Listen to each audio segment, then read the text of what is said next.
Good evening and welcome to another live episode of Disqualified Dads.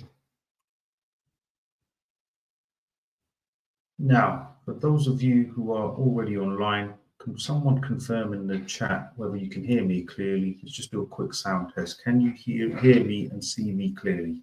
Someone please confirm in the chat.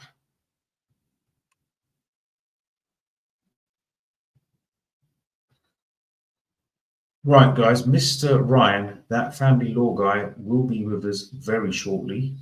Actually, he's just come into the waiting room. 5-star, you're a diamond. Thank you, 5-star, you're a diamond. I appreciate you. Thank you for confirming that. Guys, welcome to another live episode of Qualified Dads. For those of you who are new to the channel, my name is Farouk, the original founder, the original Disqualified Dad. Just a quick little background on my story. I have been through the family court system, still going through the family court system. I was made homeless, jobless. I lived out of a van for over 2 years.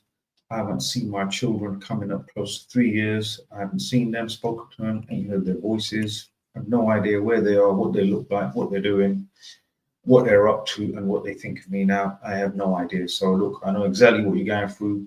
So I'm more than qualified to talk about this on a weekly basis from every single angle. So that's enough about me. Mr. Ryan in the house. Let's bring him on. Sorry, let me clarify that. He's now known as not Bentley Ryan, not Dan the Man, not Dan. He's known as that family law guy. Mr. Family Law Guy. How are you, chap? How are you? I don't know, man. I've got some stuff going on. I don't know. I'll tell you about it after. But yeah, it's all happening, mate. It's all happening. Well, okay, all right. That's fine. I'll look forward to the gossip after. Look forward to the gossip. Anyway, what you can tell me later, how's the week been? Where are we? It's Sunday night. It's, I don't know, it's Right. 9:05 and it's time to get funky. Yeah, it's time to get funky. We have 15 to nearly 20 people watching live. We've got some new followers, new subscribers. There's a lot of people here, so we've got a lot to get through, a lot of support to provide. Once you stop playing with your camera, do you know what I mean? Once you stop playing with your remote control. Yeah, so Mr. Ryan, for the new followers and subscribers, you want to just introduce yourself, tell us a bit about yourself, a bit about your background, what you do, how we got here for the new followers. Okay, yes. Quick little breakdown. We can do that. Good evening, folks. For those of you who've not been on before, welcome. Those of you who've come back for more of the same, then welcome also. My name is Daniel Ryan. I run a legal practice which started off as a Mackenzie Friend practice, but we now have Mackenzie Friends, solicitors and barristers all associated with us. So we're quite a blended practice, so we can reach out to anybody and do anything. We are formally based in the Midlands. That's where head office is. That's where I sit. But having said that, we cover every family court in the country. So we have Mackenzie Friends and solicitors and barristers who are scattered far and wide for us in order that we can reach clients wherever they may be. I'd like to think we approach people a little bit differently. We don't do office hours. We work 24 hours a day, 7 days a week. We make ourselves available 24 hours a day, 7 days a week. Today being Sunday, I've had client meetings today where clients have been with me in my office, and that's fine. That's very normal.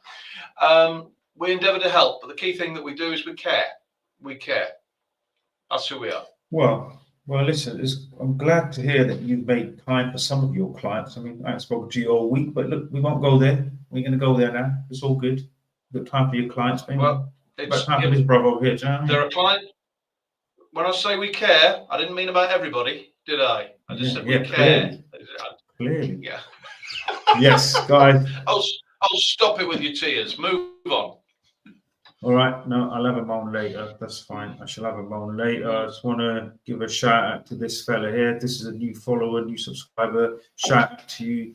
I just want to add to what Mr. Ryan said, that basically, obviously, like he doesn't run a conventional office. He's there all hours, and this is the only channel that I am aware of. This is the only platform that I am aware of on the internet that provide raw and live information to help you navigate the court system. With that, this is a free service, completely free service. We try and answer all your technical legal questions, which you can then apply in your case when you're self-representing. This information, otherwise, you go to a lawyer's office, would cost you hundreds. That's the reality. So this is the only service, only channel that is providing this, that as far as I'm aware. So, you know, I want to put that out there after that. Right, Mr. Ryan. Yes. Before we carry on, we've got a question from last week, or something we were meant to talk about, which we never got around to. So I want to jump on it straight away because the guys messaged me. So we'll jump onto that straight away. Now, what he's asking is, evening, if you get a chance tonight, could you ask Mr. Ryan to elaborate a bit about Clare's Law and when mum gets another bloke around the children, how to approach the police, what if they fob you off, what info they require to run checks, etc. But what point I was making is initially Clare's Law, we touched on that last week, didn't we? And we never got to speak about it. Am I correct? Yeah, that's true. We did touch on it very briefly. Okay, Clare's Law. Clare's Law is a statute, an article of law that lies on the legal statute that came into place, I'm going to say 3 years ago, maybe a little bit longer because time goes by. And it was named after, bless her, named after a young girl who found herself in a situation where, which did not end well. What Clare's Law, and I'm not going to dwell any more than that, what Clare's Law allows you to do, anybody to do, because Clare's Law applies to women and to men. So what Clare's Law allows you to do is allows you to go to the police and make a Clare's Law request. So what that means is you say to the police, I am in a new relationship. That individual is called ABC. It might be a man, it might be a woman. All I want to know is there anything in their past that should concern me in terms of domestic abuse? Clare's Law does not tell you that your new partner is a shoplifter. It does not tell you that your new partner steals cars for a living. What it does tell you is if your new partner has any history that is known to the police under the theme of domestic abuse, and then they will tell you that information. So they will share with you that in 2012, your new partner was reported to the police for physically assaulting a man, a woman, whatever it might be. So that's what Clare's Law is. So it's open to anybody. The way you access it, it's very straightforward. You go on to the website and go and find the website for your local police force. And then in the search bar, just type in Clare's Law and a form will pop up. Every police force has got it. A form will pop up and you fill in the details for the person that you're looking for some information on. And the police will respond. Now, formally, the police are supposed to respond. I think it's within 10 days. Somebody might correct me on that, but from memory, it's within 10 days. They're supposed to respond. Occasionally, purely because of how busy the police are, occasionally you might need to give them a little bit of a nudge. If you've not heard after sort of 2 weeks, it's worth giving them a little nudge and saying, look, I made a Clare's Law request and I've not had a reply back as yet. That's Clare's Law. It's a handy thing. It's a handy thing. It also has some issues around it because very occasionally the police get it wrong and they issue information that is inaccurate about a person. They issue information that is quite old about a person, and consequently, and is taken out of all proportion. So there are downsides to Clare's Law.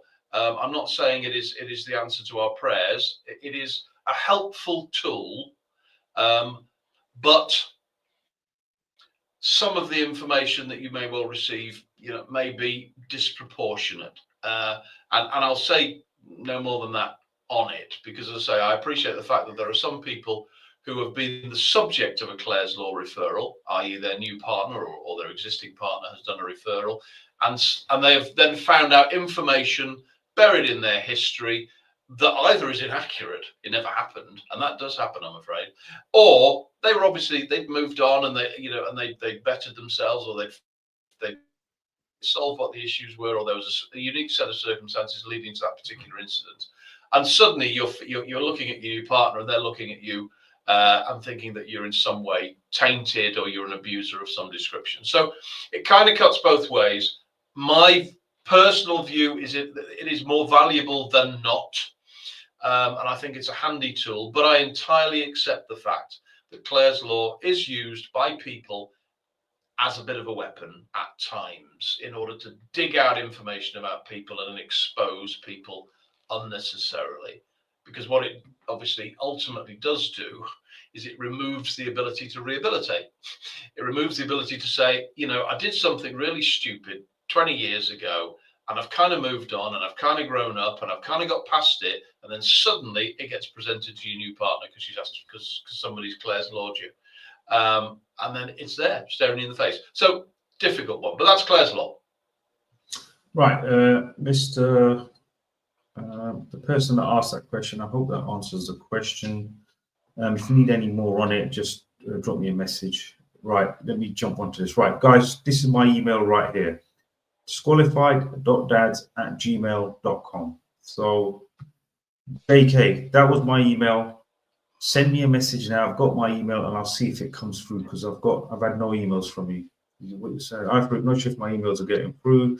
Would really appreciate if you have time to reach out and get in touch, my man. I'll send you a quick email now with my contact. Right, you've got my email there. Send me an email, and we'll touch base tomorrow or Tuesday. But just send me an email now, and I'll confirm tonight if I've got your message. Right, let's jump straight in. Right, Mr. Hippo. Hi, lads. What is the difference between shared care and lives with both order? X has interim lives with, but I want to change that. I have moved to the kids area. How do I get shared care or lives with both? Great question. Very technical. Okay. All right. There's not a great deal of difference, to be perfectly honest, between shared care and a lives with order. Shared care means that the two parents have equal parental responsibility. Lives with means that the two parents have equal responsibility.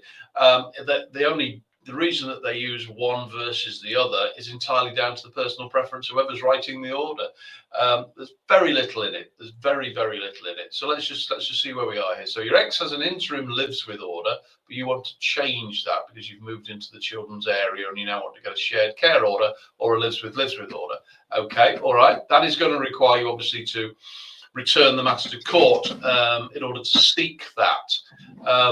You might be able to return it under a variation and say, I've got an existing order, I just want to vary it. It is more likely, because you are moving from a lives with to a shared care, it is more likely that the process is going to be a little bit more difficult because there's going to be some questions around whether that's an appropriate or a proportionate thing for the children to do. But yeah, so that's lives with and shared care. They are essentially the same thing. Mr. Hippo, hope that answers the question. Lewis Hendrickson, good evening. Good evening to you too, sir. Right, there's a new subscriber. Let's see what you're saying. Hungry Hippo, lives with versus shared care orders. What's the difference? Lives with order, child arrangements order. This is a formal court decision that says a child lives with a particular parent, presumed. That's what it will be. Yes. The missing word there is parent. It's like a quiz, isn't it? Yeah, man, listen, I like it. People answering each other in the chat. I love it. Nice to meet all of you. Absolutely. Welcome aboard. Right, numero uno. Our main man here. Oh, not Claire's law. Fair idea and bless Claire. But in terms of legal implementation, what a farce. Yeah, numero. Yeah, it is undoubtedly subject. I'd say it is undoubtedly subject to which police force you work with. Some police forces have implemented it very well. Some have made a bit of a dog's ear of it. I accept that. Yeah, Numero, if any questions come up that you can answer in the chat, as you normally do, just jump on them and help us out where you can. We would appreciate that. Right, guys, here's my email again. JK, if you're watching now, there's the email. Send me an email, disqualified.dads@gmail.com, and I'll confirm if your contact details come through. Right, Mr. S, if someone gets charged, what does the judge do to the family case? Good question. Right. Okay. I'm assuming someone gets charged, i.e. if somebody gets charged with a criminal prosecution and they are then essentially waiting for trial. Well, unsurprisingly, the judge will only become aware of that unless when somebody tells him or her. There's no automatic process by which they would become aware of that. So but it's undoubted that the other side would very quickly rush to the judge to let him know. What's the judge going to do? Well, formally, he doesn't actually have to do anything. Formally, he can still carry on with the private law family proceedings because they're a separate set of proceedings. They're a separate issue. So we could, if we wish to, just carry on with them and let them run their course. What is more likely is that he will take notice of the fact that the one parent has now been charged pending prosecution. And he may well reflect that in the timetable of the proceedings. Family law judges are reluctant to stall proceedings while they're waiting for criminal matters to roll out, purely because of the delay in criminal matters.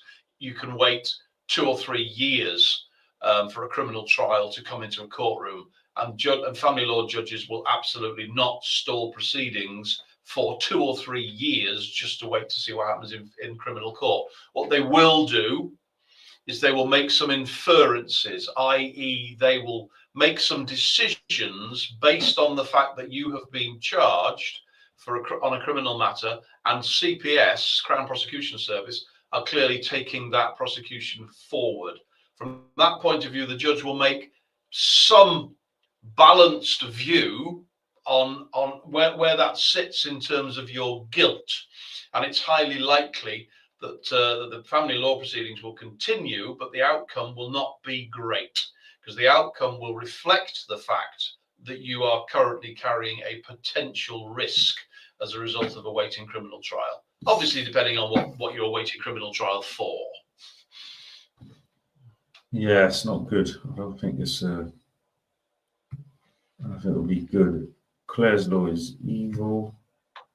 Right, Numera, be surprised if you don't hear back within 10 minutes. It's the only thing the police do. It's a job. Anyone with false allegations, their records will be full of he did this and he did that. Yeah, Numera, jumps straight onto the police, doesn't he? Yeah. He's right to say, but you are supposed to hear back within 10 days. Yeah, there are occasions where you do. There are lots of occasions where you don't. But unfortunately, Numan is absolutely right that if you have had previous allegations made against you, those sit on your police record. You can actually ask for your police record to be expunged if allegations are found to be not guilty. If the police not guilty, apologise. If the police decide to take no further action on an allegation, you can make a formal request for that allegation to be removed from your police record. And I've had a couple of guys recently who have done that because otherwise they'd have had this ridiculous situation where their police record looks like they've got about 30 allegations of domestic abuse. None of them had any substance. So they made the request and jumped through the hoops to have them removed, which they have now done. But you're right. If you've had false allegations in the past, they are sat there staring you in the face if you haven't done anything about that. All right, let's move along. Mr. J, can you explain the best and worst case scenario with psych reports if the mum has a suspected personality disorder? Great question. Over to you, Mr. Ryan. Okay, let's start by telling the world what psychological reports are. In court proceedings, if we get to a point where the judge does not feel that he has a full understanding of the parents or indeed the children, and he feels that a psychological analysis or evaluation would help, then he will direct that. And what it essentially means is that the two parents and the children, in lots of cases, get assessed by a clinical psychologist who provides the court with a report that says, this parent presents as somebody who possibly is capable of domestic abuse, or this parent presents as somebody who is clearly capable of lying, or this parent presents as somebody who frankly is the loveliest person on the earth, and everywhere they go there is the smell of fresh flowers. So psychological reports come back with a whole series of mechanisms. Best case scenario in a psychological report, you get this is a very glib response, but the best case scenario is that you get the report you want. So you get the report that identifies that one parent, is troubled and the other parent is perfect. That's ideally what we're looking for, isn't it? That's why we do them. Worst case scenario, you come out of it looking bad because a clinical psychologist has decided to, list a whole series of issues, disorders, faults that you have in your own personality. And those get bounced into the courtroom. So, that is the best and worst scenario. I am in the practice of Mackenzie Friend, we are cautious about psychological evaluation, very cautious, because they, as I say, they can bite you on the arse, if I can be brutally frank. Right. So we are very cautious about when it is that we choose to seek psychological evaluation. Going on to back to JDad. So JDad says that mum has a suspected personality disorder. The psychological evaluation from a clinical psychologist will flag that possibly the mother, assuming that there are some issues, that possibly the mother has some issues. What it will not do is it will not provide a diagnosis. That's not its role. That is another issue for another day. What it will do is it will flag that there are indicators that possibly mum, in your instance, possibly mum has some mental health issues that need to be further explored by professionals. Question is, does mum look like Amber Heard? So I want to know. It's a question that needs to be answered. Claire's law messed me up. Undoubtedly a question that needs to be answered. Right, here we go. AJ Dad, Mr. K. This is from Mr. K to J Dad. If you ask for one of those, it will cost you a right. It will cost you a right arm and a leg. Apparently, they cost about 2K. Is that correct?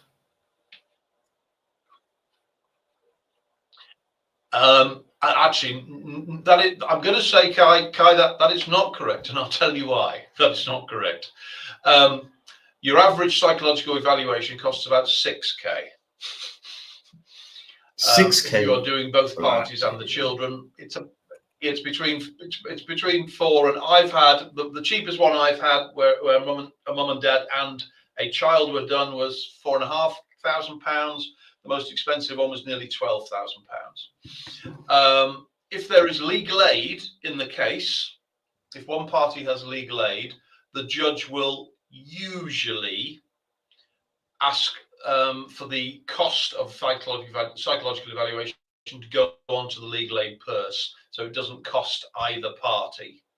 Or she will ask for the two parties to make a £1,000 each contribution, and the rest goes on the purse. If there is no legal aid, and again, this is something you need to be aware of in terms of psychological evaluation, the two parties will pay for it. And so you rush off and think, I'll find the best clinical psychologist in the world, and there are some fantastic ones out there. Dare I say, you get what you pay for. They are medically qualified human beings. They come at a cost, and that cost is not a small cost.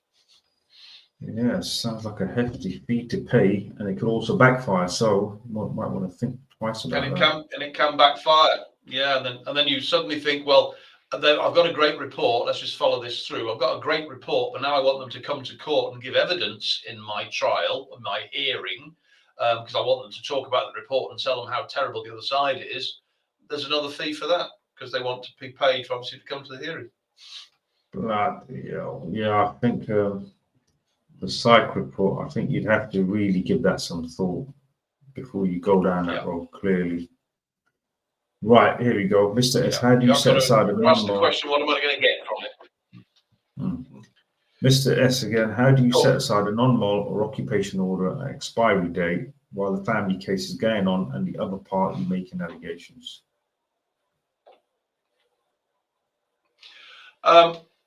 Right, okie doke. So non-molestation or an occupation order runs for usually a 12-month period. The judge can put it for less. They can put it for more at the outset. But usually it's a fairly stock 12-month period. So you're coming to the end of your 12 months. Your child proceedings are still going on. One of two things is going to happen. Well, one of three things is going to happen. The party who created the non-mol in the first place are going to seek an extension. The non-mol is just going to run out and just disappear. or the party is going to seek an extension and you're going to challenge it and say that you don't think it's appropriate. The key to a non-molestation and or occupation order is that the court has to answer a very simple question, which is, at the time that that order is being put in place or being renewed, is the party who is covered by that order in immediate and imminent danger? At the time that the non-molestation was put in, we assumed they were. That's why it was put in. Here we are a year down the road. Everybody's calmed down. Proceedings are plodding along at a snail's pace. It is often the case that the judge will deem it disproportionate for the non-molestation to be extended because we say we've all kind of moved on now. We've all calmed down. Having said that, there is also another school of thought that the judge says, well, it's just comfortable for all parties if we leave it in place until the end of these proceedings. So it really is it's a bit of a game of poker, the non-mol, when it's coming to the end. There's no guaranteed outcome as to whether you're going to get rid of it, whether it's going to get extended or what. Every set of circumstances is different in terms of what's going to happen with it. Is that it? Sorry, we done? Can I move on? Yeah, that's the world of the non-mol. Right, listen, there's 30 people watching live currently. Can you all please hit the like button? Truly appreciate it. Please hit the like button, helps the algorithm, and it will push the channel out further. Right, we have Mr. A, Mr. Amp. Good evening, gents. Can I use Clare's Law to see what DA information the police may have on myself based on false allegations by the ex? No. No, okay. I could just leave that there, but I won't. I'll tell you what you can do instead. You can't. You can't use Clare's Law to try and find out about yourself. The police won't tell you that. But what you can do, what you're legally entitled to do, is you're entitled to do what they call an SAR, Subject Access Request, which is you apply to the police in your own name for the police to tell you what they have on file about you. And as I say, an SAR, Subject Access Request, unless the police have grounds not to tell you, and usually those grounds are because you're a terrorist, in 99% of the time, they will reveal the information to you. So that is how you find out whether there are any allegations that have been lodged on a police file about you, by using the Subject Access Request. Mr. Ryan, could you please avoid using the T word on the channel? YouTube. I apologise. I apologise. apologise. Don't use the T word and these extreme terminologies, especially as there might also be a lot of Muslims following this channel. So the wrong idea. Yeah. Yes. No. I apologise. I was merely saying. And the guy asking the question is alienated. Yes. It's alienated Muslim papa. I was not alienating anybody. The police will not reveal information. I'm just saying the guy asking the question of the teenager. What I'm saying is the guy asking the question is alienated Muslim papa, right? He's an angry Muslim man. He's angry at the system, asking the question. Saying the T word. These algorithms are funny, man. They might put 2 and 2 together and come out what? Okay, yeah. No, that's fair. No, that's fine. I apologise to the alienated Muslim papa. I apologise to YouTube, and if anybody, and I apologise. You must have misheard me. That wasn't what I said.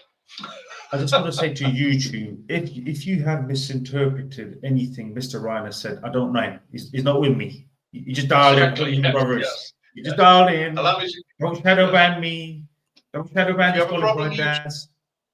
If you have YouTube are watching, I'll let you know where you can find him.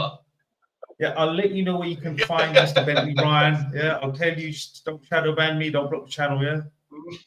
Right, numero uno. The police won't tell you if someone's made allegations that they can't progress because of no evidence, but they will show on Clare's Law. If there's any counter allegations, they won't show on Clare's Law.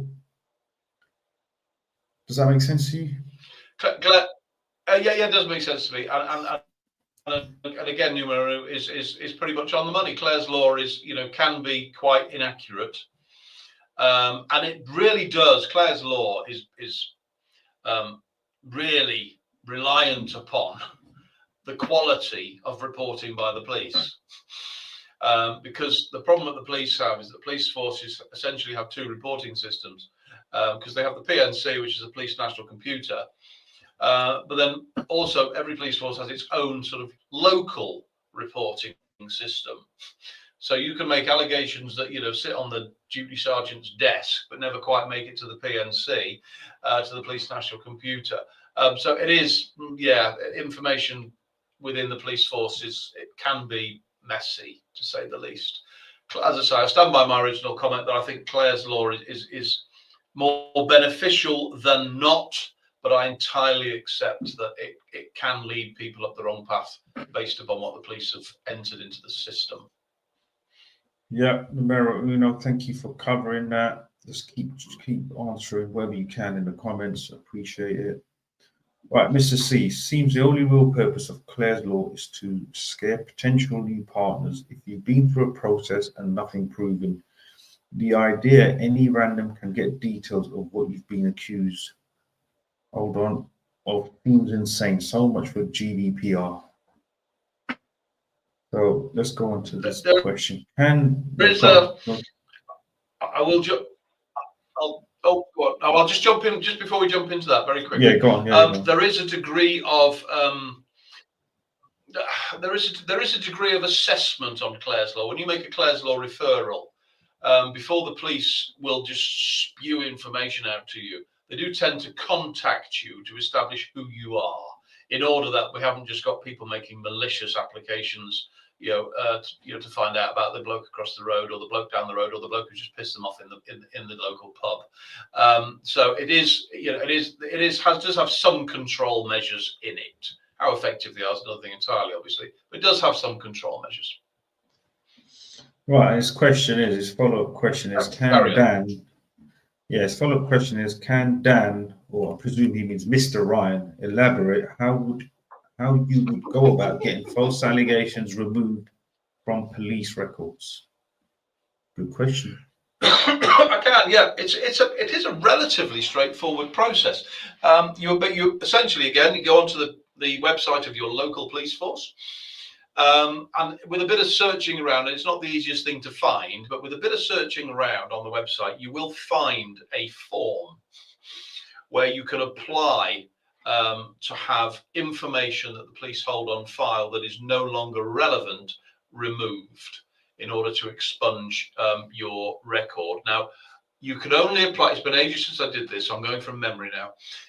You can only apply to have things removed which are on the police national computer, i.e. the PNC is shared by all police forces, so they all can access the PNC. But as I said earlier, all police forces also have their own sort of local data collection software, call it what you will, and you can't ask for stuff to be removed from that. You can only make a formal request for information to be removed from the PNC. And obviously, the police have to agree with you that what you're removing is either false allegations, or time expired, or no longer relevant, etc., etc. So they do have to agree with you before they rip it off, in the same way as Google have to agree with you before you can clear stuff off that pops up on Google searches. Interesting. Right, Mr. Amp, you're best asking for a subject access request from the police to see bits of your record. They'll just tell you that Clare's Law is only for potential or current partners, but you can try it. Mr. SM, the problem for fathers isn't female parents. It's the government bedroom entitlement displaces one of the parents. The one they don't sell it to, they mostly sell to mothers. I don't know, I think, do we need to decode that? Is that a code language? I'm guessing, and I am guessing, to be honest, I'm guessing this is a social housing comment, excuse me, about the fact that all the social housing organisations who are working in this country do favour single mothers. There's no two ways about it.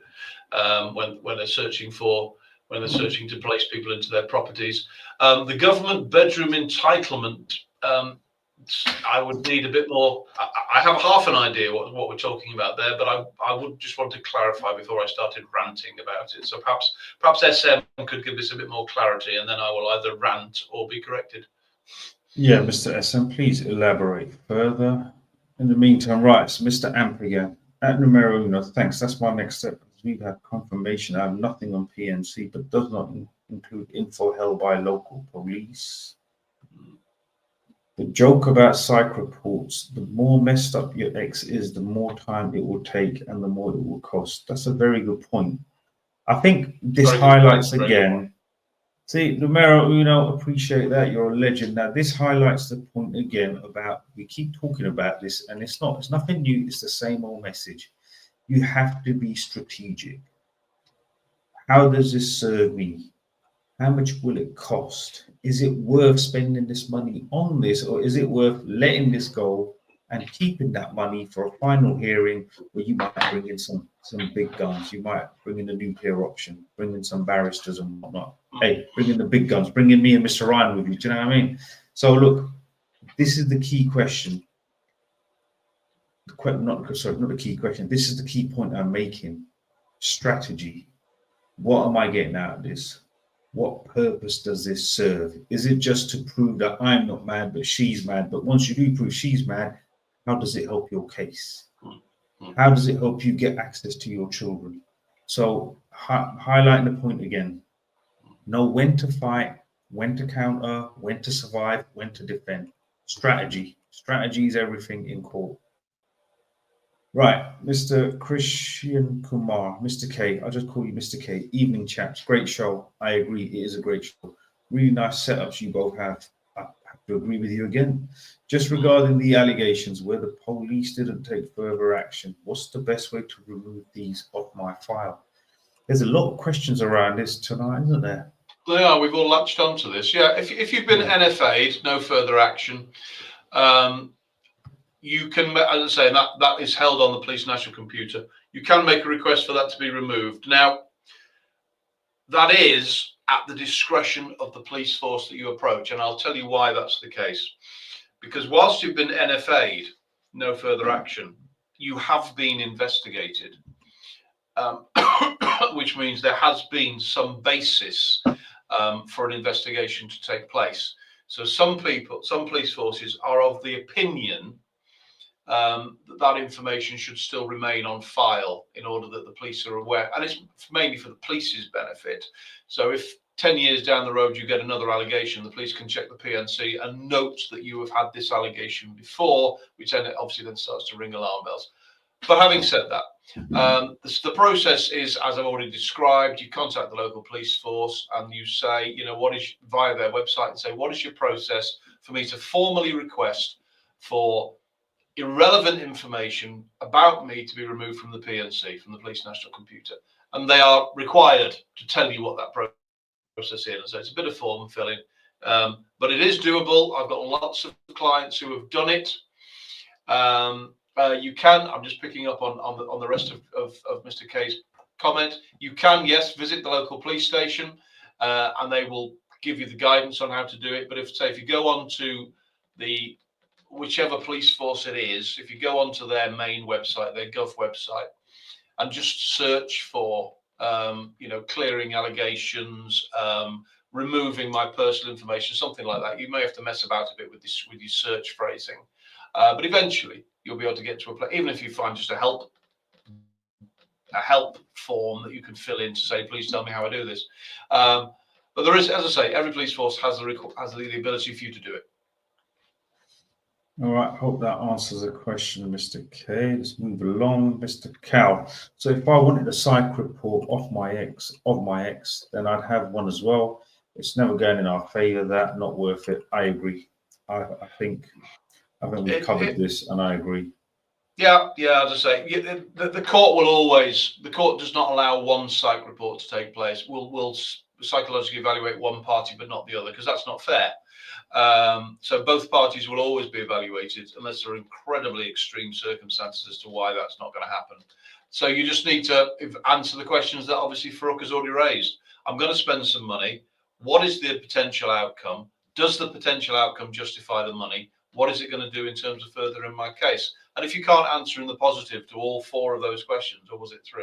But if you can't answer in the positive, then try and avoid it. See, the key question is you don't operate on emotion. You operate in strategy. You use your head, not your heart in court. That's the thing. Save your emotions for another day. No offense taken. Thank you for the advice. No offense intended. Just a little joke, my brother. That's all. 5-star. Don't use the D word. Use the word Abu something. Bentley Ryan knows. Damn, Mr. C. Right. Moving along swiftly. Damn. So these unproven allegations aren't even recorded at local police level. They are on the PNC. Wow, potential employment implications. Right. Before you answer this, right? Yeah. See, I was NFA'd 3 years ago. Yeah. So are you saying that technically is on the record at the local police station? Because I've had a DBS since and mine's come clear. Yeah. It don't show up on DBS or nothing, so it don't really affect anything, does it? Yeah, it doesn't. You see, now you've brought DBS into the conversation. You see, now you've brought DBS in, an enhanced DBS. Baseline DBS will only show prosecutions. So baseline DBS will only show offences where you have been prosecuted and found guilty. It will not show allegations. Whereas an enhanced DBS can show allegations if they are held on the police national computer. So because the enhanced DBS tends to be people who obviously are working in a vulnerable situation, such as working with children or working with vulnerable adults. And the last thing you want is somebody working with vulnerable adults who's got 30 allegations of having beaten up vulnerable adults 20 years ago. So that's the situation. That's the situation there. So answering the question, yes, there are unproven allegations currently sat on the PNC. COSI, what you need to do is contact the local force, whoever it is in your part of the world, and say, what's the process for me to get those removed?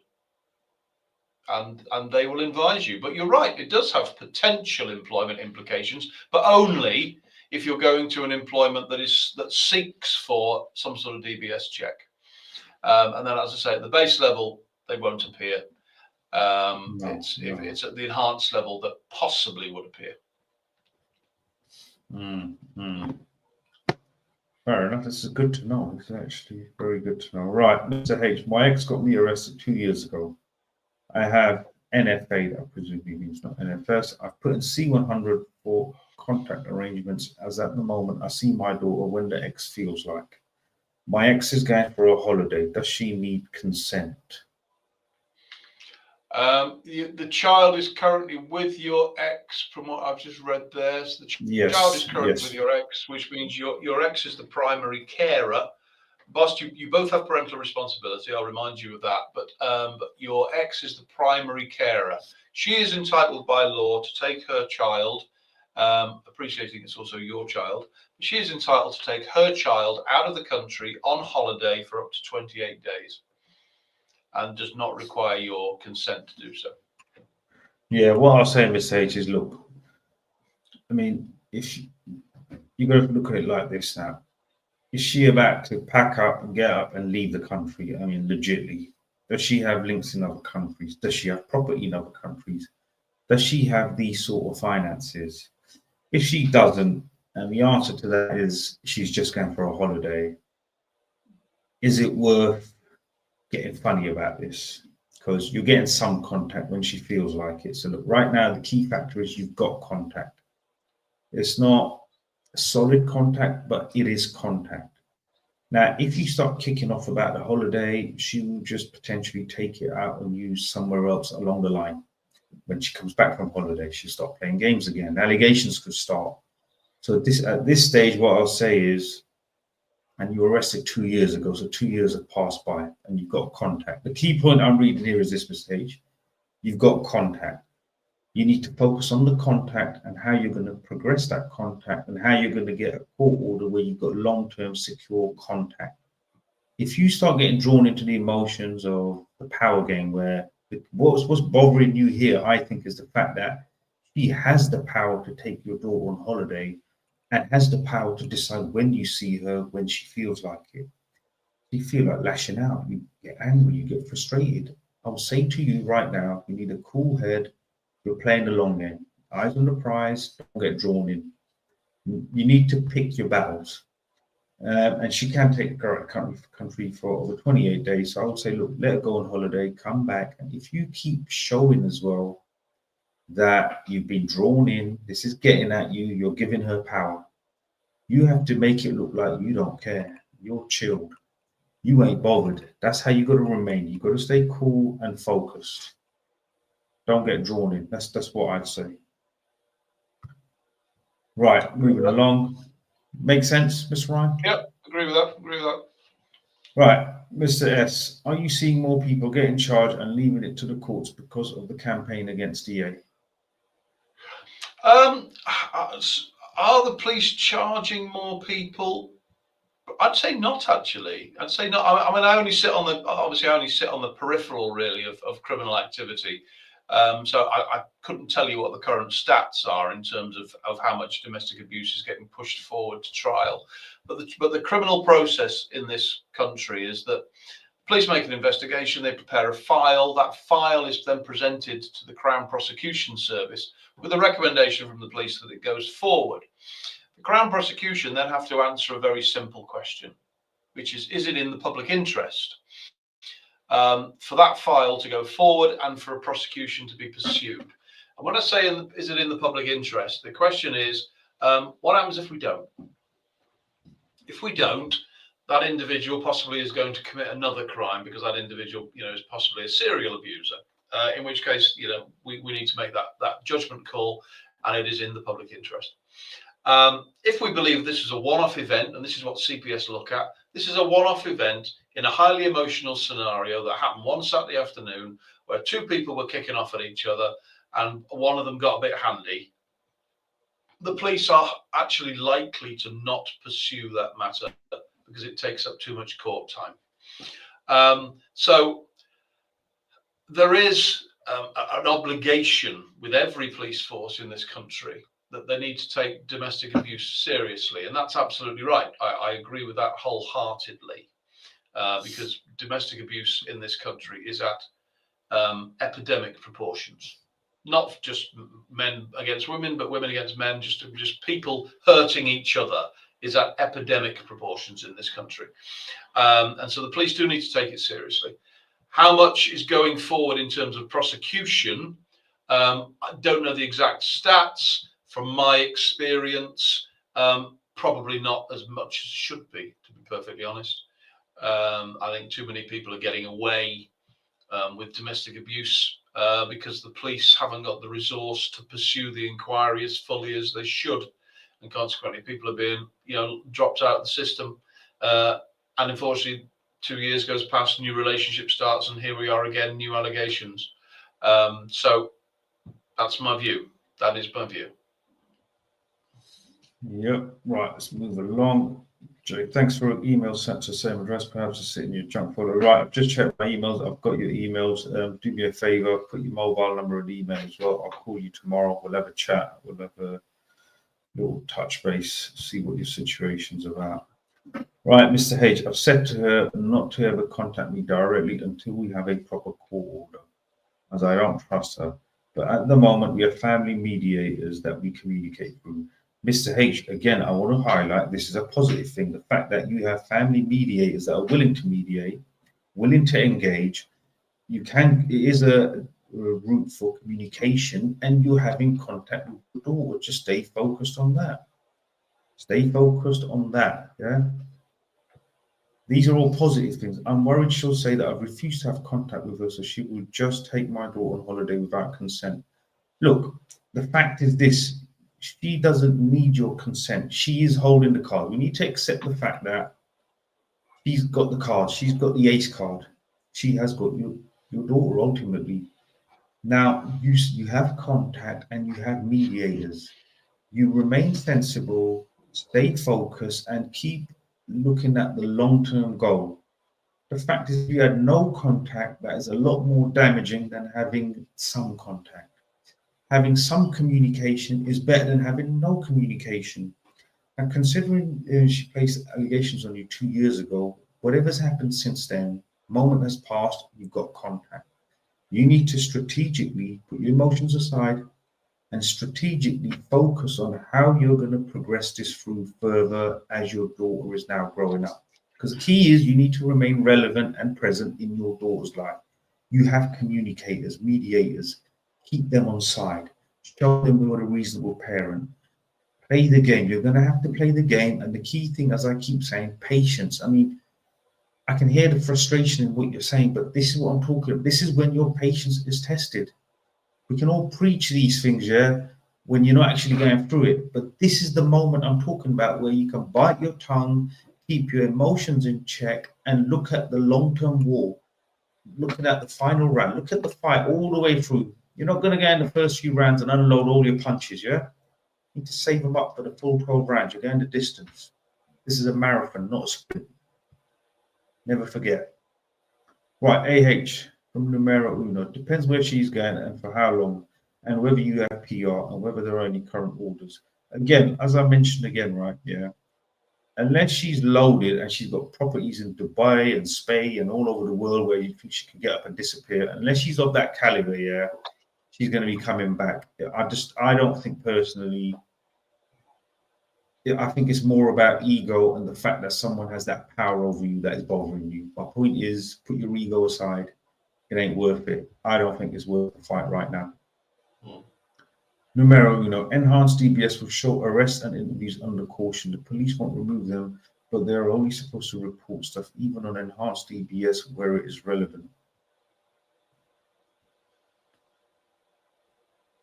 Do you want to comment on that, Mr. Ryan, or is it? I agree entirely. One of these days, one of these Sundays, I'm going to give myself Sunday off, and we'll let numero uno on, and he can just do it instead. Right. Yeah. Yes, I'm going to start looking at if numero uno has covered the answer. I'm going to skip those questions because numero's got this covered. Do you know what I mean? Yeah, right. Yeah. But no, he's absolutely right. That's right. Right. If HSX doesn't have an order and he does have PR, then technically she does need permission, doesn't she? I'm not saying you should make a fuss over it, especially if it's just an innocent holiday. Yeah. All right. That's slightly go on. It's about sweating the small stuff. If you have a concern about your ex-partner taking the children on holiday out of the country because your concern is they're not coming back, that is an issue, and you need to do something about it by approaching the court for a prohibited steps order. If it's just that you are annoyed at the fact that they have the power to go on holiday because the children are in their care and you're not going, then what you're doing there is you're sweating the small stuff, and life is going to get difficult if you sweat all the small stuff. So just let it go and move on and focus. Eyes on the prize, play the game. Yeah, it's a marathon, not a sprint. Remember, that's the point we're making. And we have to keep repeating these things week after week after week until they eventually sink in. So you'll see me repeating a lot of stuff every week. Mr. C, it's frightening to think that if accused of, say, grape and NFA'd, one more interaction with a crazed female of the same could result in a very different outcome. Really worrying stuff, so easy to do. Absolutely. That's why, Mr. C, after going through these experiences, I keep saying to a lot of fathers, a lot of men, that you have to grow. This forces you to grow up. See, look, I'll tell you a quick story. I knew a young man, right? He had a baby mama. He had access to his kid. And after they split up, whatnot, he used to go back and forth, see his kid. Went on for months, it was all good. And then by some chance, went there to pick up the kid one day and they somehow got it together again, with one night stand. And I said to him, right, she's unstable, unpredictable, personality disorder. She could claim grape, anything. He goes, oh, well, just sort of happened. And I said, the problem is this is schoolboy talk. I said, you're talking like a kid.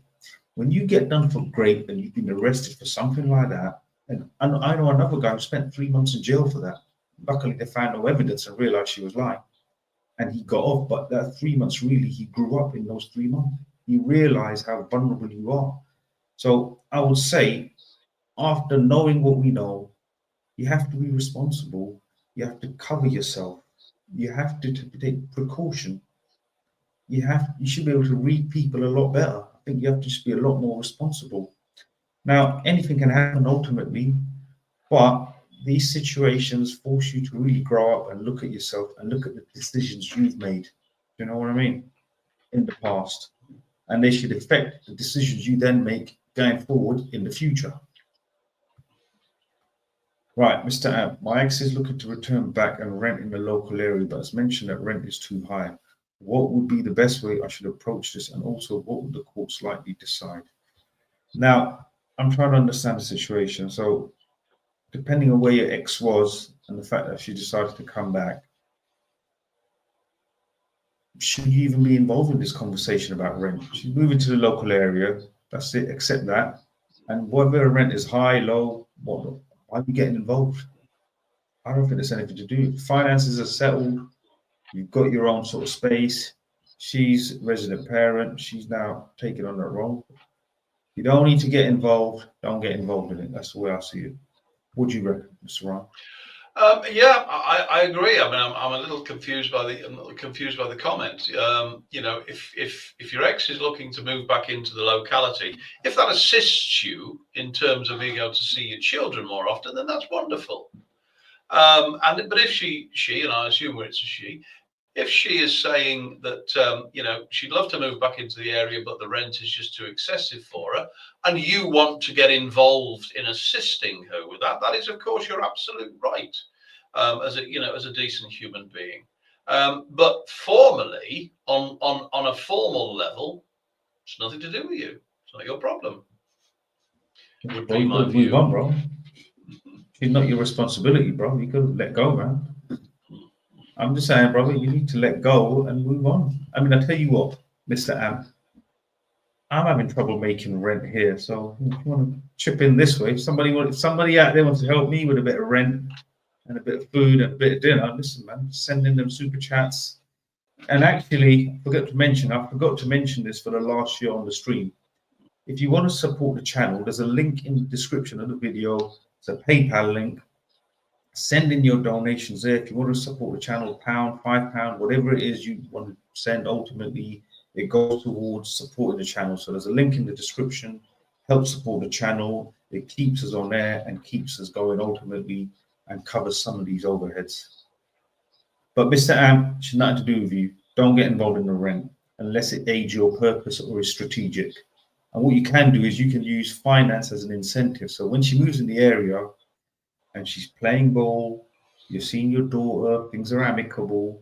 Every now and then you can say, oh, look, I've got spare 20, 30, 40 quid, whatever, just chip in a bit here and there, help towards some costs. Occasionally, when she's playing along, she's being a good co-parent, then you can incentivize that a little bit, incentivize the good behavior.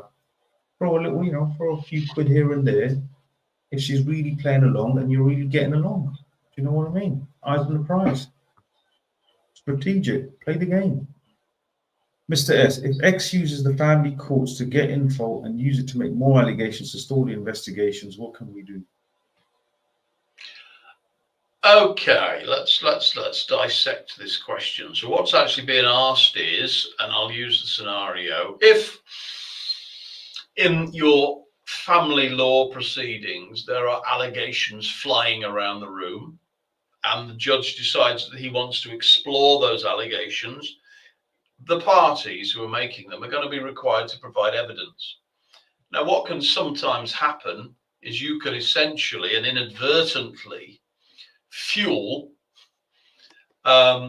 allegations or new allegations being made by the other side, because they take your evidence, twist it, turn it on its head, recolor it, and present it to the world as yet another allegation. In terms of the police, all you can do is at the time that the police contact you and say, it's us again, and we've got another allegation to talk about, all you can do is take with you the court documentation, like the schedule allegations, and say, look, this latest allegation has come out of this situation, which is happening in family court. There is no more substance in it than this. And providing you share that transparently with the police, hopefully they will sensibly realise what's going on, and drop the whole thing again.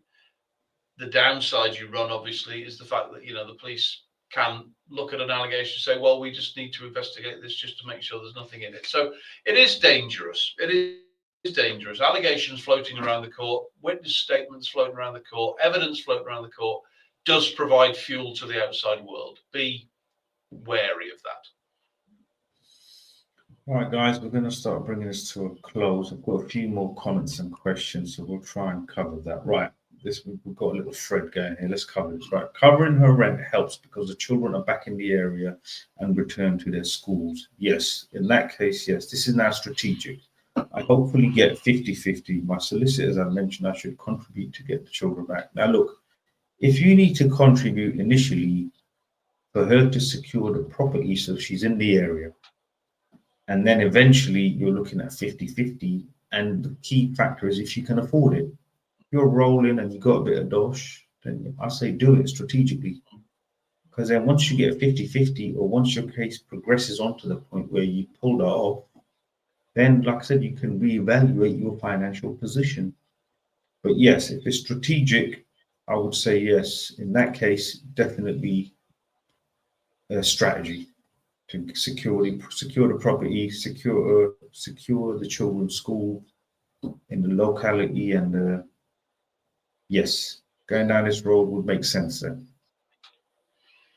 Would indeed. It would indeed. At the end of the day, if we can be sensible human beings and reasonable human beings and offer that as the example to our children, then that's got to be the right thing to do, hasn't it?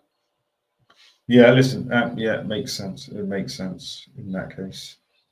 Right, whilst I totally agree with being the bigger person in these matters, seeing as women can make these things, up for fun, cause long-term harm, should we then look to log allegations in return? Let me answer this. Hold on. Not to be malicious, but to cover the legal position.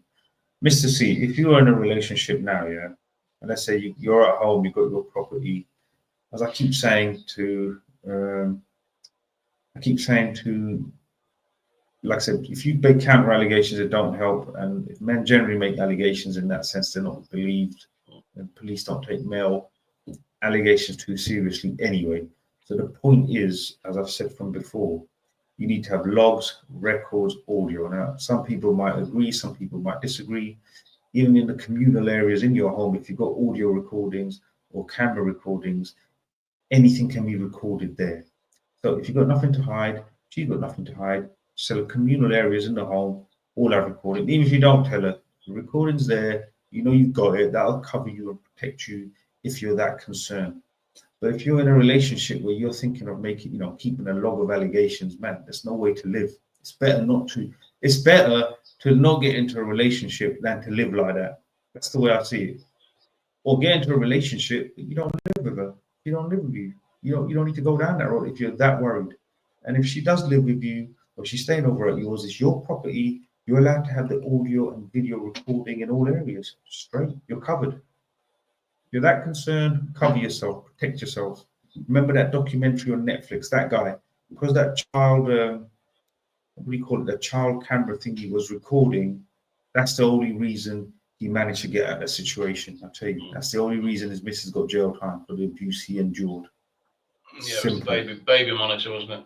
Baby monitor, that's the word. Sorry, guys, I'm a bit tired and I'm losing my words. Right, final comment. I think Mr.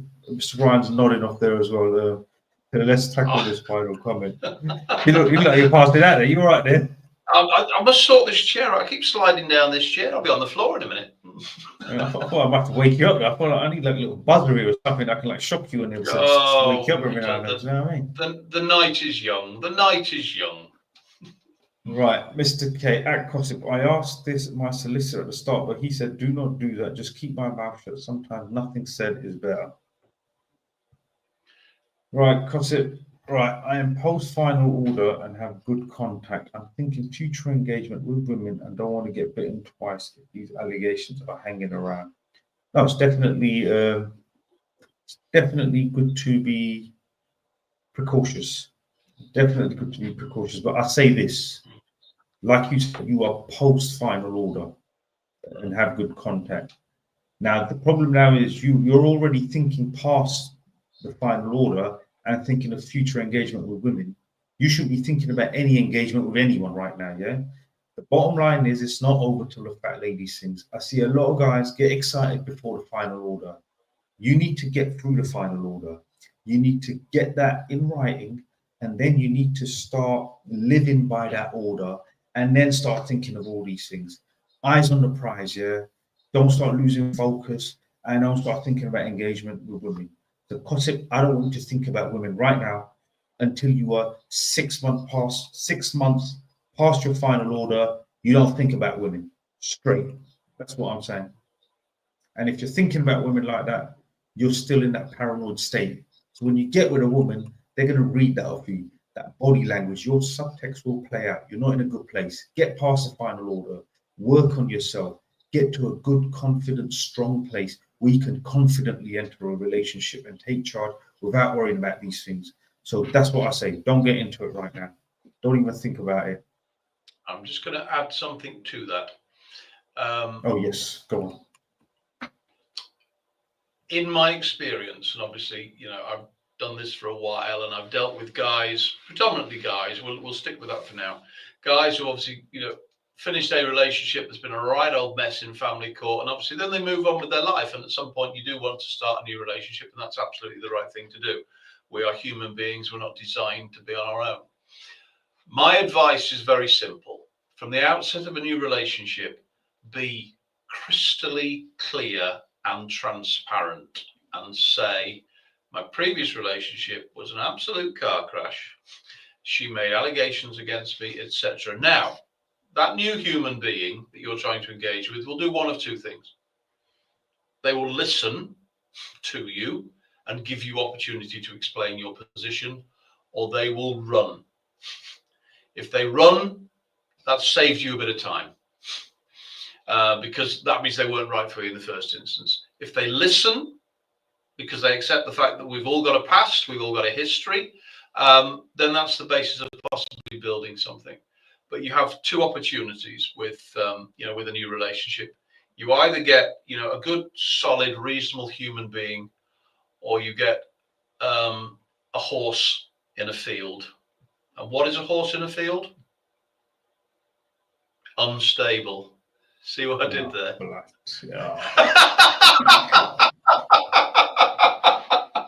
Oh, and on that note, we really should end it, because that is a tremendous way to finish. It's taking me all night to think of that. Listen, I'm just going to say no comment. Right, I've had the final order over a year. Don't worry, all is well, but planning ahead. Hold on. Who knows getting in? There's going to be a right mare. We're in there now. That's it now. Come on, guys. Get the horsey jokes going.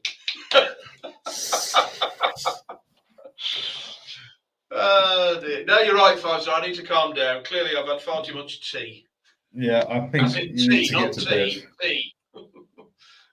I think on that note, listen, I'm not going to lie. I'm a bit tired. I'm having trouble focusing. I'm having trouble with getting my words together. Mr. Ryan, any final closing comments on tonight's stream before we wrap up? Well, the thing I like about these, and I've got no announcements this week, but no, I haven't. But the thing I quite like about these little ambles that we do on a Sunday night is we have no idea where they're ever going to lead.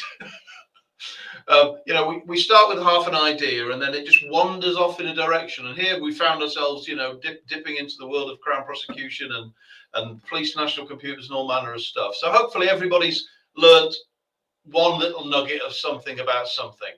And hopefully nobody, goes away, and anybody who wants to use the woman in a field unstable joke, it's okay. It's available for you to use. So just wishing everybody a peaceful week. That's how we should end.